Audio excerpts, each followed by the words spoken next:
Welcome to TradeTheMBI.com. This is John's Reporters for the 21st. We'll draw your attention straight off to the shakeout. You see how erratic it has been the last couple. And this is where all that political turmoil mixed with the idea of last week that potentially we would have some resignations, or that the agenda for president is completely shut down, and maybe it's just a little bit of pre-eclipse fear. You know, that kind of ridiculousness always has an impact. But no, we had this short setup right here as we broke below the ABM yellow, and then we broke all of the other ones very quickly, and then it was just a cascade below. This is why that's so powerful to be able to see that, because you know at that point, once you've broken the green ABM, where you're headed, and you know, it was at the 58 level, and boom, we've moved dramatically since they're below it, and we're sustaining pretty decent. We haven't gotten to an oversold yet, and we're still seeing long-term buyers not really active in this setup at all. We do have a little pop of short-term buyers and potentially a little bit of midterm, and that could be enough as we see short starting to cover into it. So the short covering, sparking a little bit more of that buying. It hasn't really lifted things yet. We're still in negative territory pre-market here before the Monday open. That extreme histogram, though, is encouraging that we could see a turnaround. Once it lifts back above there, I would expect to see a little bit of a lift. We may have some more basing going across it, but it's been a healthy move. I wouldn't call this dramatic in any way, shape, or form. I think the reality is setting in, though, that the likelihood of tax reform. You also have the impending debt ceiling limit, though it is interesting. I think I just saw the report. Donald Trump has the longest record of debt reduction in U.S. history since the debt hasn't increased. It's actually gone down $100 billion since the beginning of his year. Of course, the year's not out. When they have to change the debt ceiling, I'm sure there's going to be a dramatic jump in that debt, like they always do when they do a debt ceiling. They take everything they've been hiding for the last months, and then it just gets added on there really quick. I think when Obama did it, there was like almost, $500 billion increase in the debt instantly upon the last extension of that. So it's funny numbers, and this is where you can't rely on that. NASDAQ, a little bit better as far as basing goes. It's not taking out the previous lows like the ES did, so a little bit more strength there. Also with the readings, you're not seeing the dip below the negative 13. The problem with that, though, is across here is in that no spark zone, where it's sort of just you don't usually get much of a return off of that level for a buy signal. So doesn't bode well for major spark at this particular point. I think people are just looking for some stability. The fact the euro is holding up is still a positive for the market. That's going to help returns as far as exchange rate goes.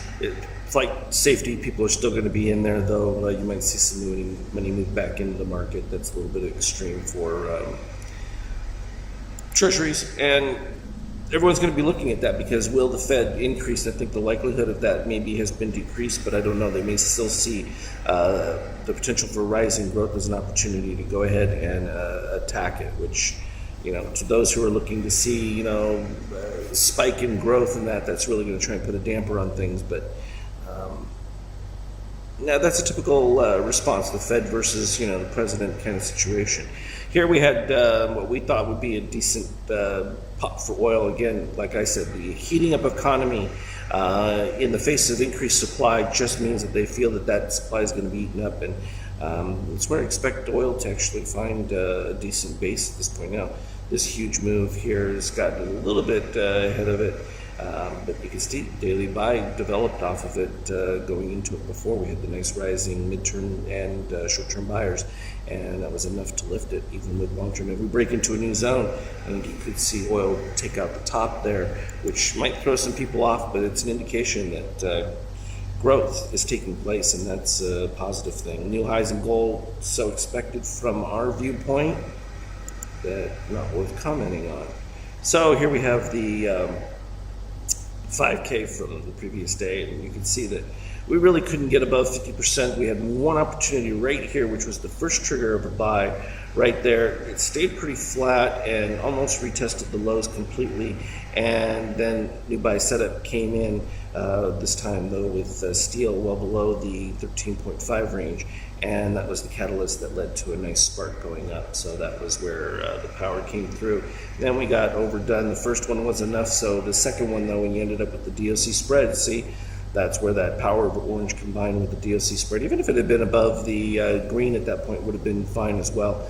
And the Cascade lower went straight back to matching those lows. And that's where we're at now with new buy signal sort of developed right there when we had the cyan, and then we got a bunch of selling going into the pre-market. So now this is the second wave of that coming up, and the potential of a new buy setup there. So it's challenging though when you see that this little not white off-white line is the long algo, and then the short algo up there is corresponding with your 38%, 23%. So when those start to match and get confluence, then you end up starting to have more powerful signals. We can see that we're getting an ABM reset on this one potentially as it goes through. Still in the middle of the bar, though it hasn't closed yet, so we'll see if it finalizes that way. But looks like we could see the start of some a little bit of pre-market buy going into it. At least it's stable from the standpoint of lifting erratic. They've cleared out any stops from below, retested the lows from earlier, in fact almost identical to it. Just a little bit above. If you actually go to where the close was from right over here, we just hit it fresh on that last dip.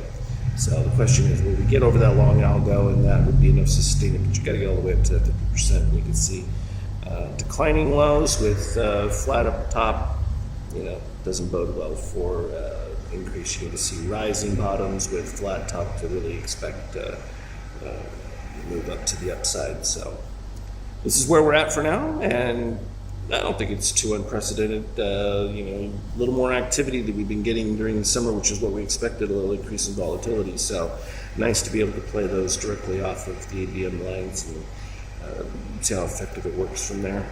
As always, though, look for me on Skype chat. Trade well.